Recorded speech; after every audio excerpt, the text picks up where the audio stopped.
Today, I will be marrying a wonderful, independent, and strong woman God has given me.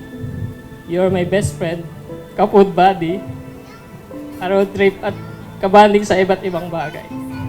Sobrang galing ni God dahil alam niyang ikaw na lang ang kulang na buhay.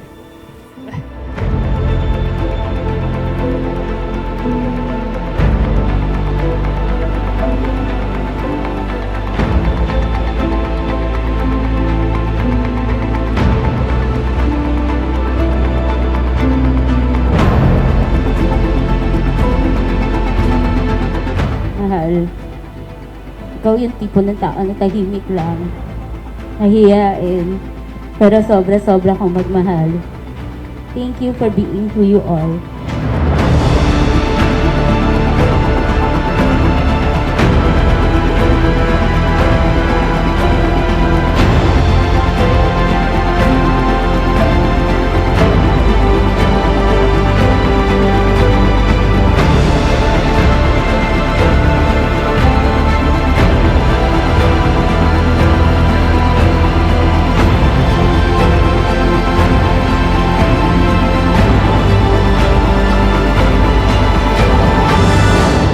Pero yung number one prayer ko talaga is, Lord, yung taong magugustuhan ko. Hindi niya ako gusto dahil sa personality na meron ako.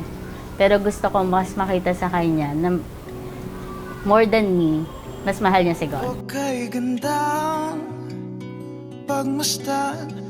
I'm looking forward to the day in God's time that this vow will be fulfilled by His grace. And I want you to know that I'm excited to help you fulfill God's promise in your life. Whether as it be as a ministry leader, as a wife, as a mother of our future children, as a friend, and most of all, as a follower of Christ. Tumingin ka sa aking mga mata at hindi mo na kailangan pang Parang hindi ko akalain na parang kaya niya akong habulin ng gano'n. Na parang, no, ganda ka girl. Parang hindi naman siya sa gano'n. Pero yung love niya in a way na hindi mo makikita sa ibang guy. Na minsan lang mangyari yun na parang talagang, kasi, ewan, parang iba. Iba siya. Boss, sa araw na ito, mamahalin kita habang buhay.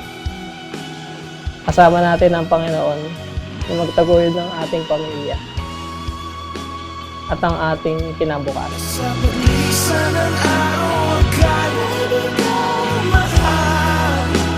In Proverbs 16:3 it says, commit to the Lord whatever you do, and He will establish your plans. This is it. Naging matagal man sa paghihintay. Dahil sa LDR yung relationship na meron tayo. Pero dahil natuto tayong makinig at sumunod sa Diyos, He will bless us with so much love and joy.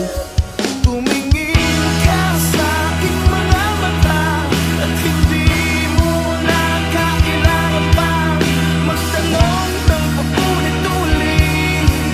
Ikaw lang ang ibig-ibig. Kumbinsibo'y magtiwala ka. Hawakan ng puso, paliwanag na ikaw lang ang siyang inibig. Ikaw lang. Boss, ayan, boss na. Totoo na to dahil ikaw na yung magiging boss ko. No matter how difficult it is, we will conquer it together because we know na hanggat na merong tayong dalawa, walang pwedeng makasira sa atin dahil alam natin kung sino yung taong makakapitan at magiging sandigan natin sa isa't isa. Walang iba, kundi si God.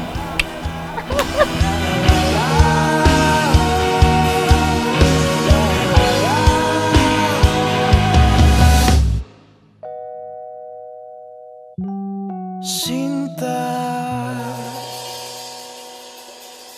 In the name of God, I, Rafael Benti, take you, Princess Blessy Borlongan, to be my wife, to have you and to hold you, from this day forward, for better or for worse, for richer or for poorer, in sickness and in health, to love and to cherish till death do us part. It's a beautiful life. Whoa, it's a beautiful life. Whoa, it's a beautiful life. Whoa, it's a beautiful life. Whoa.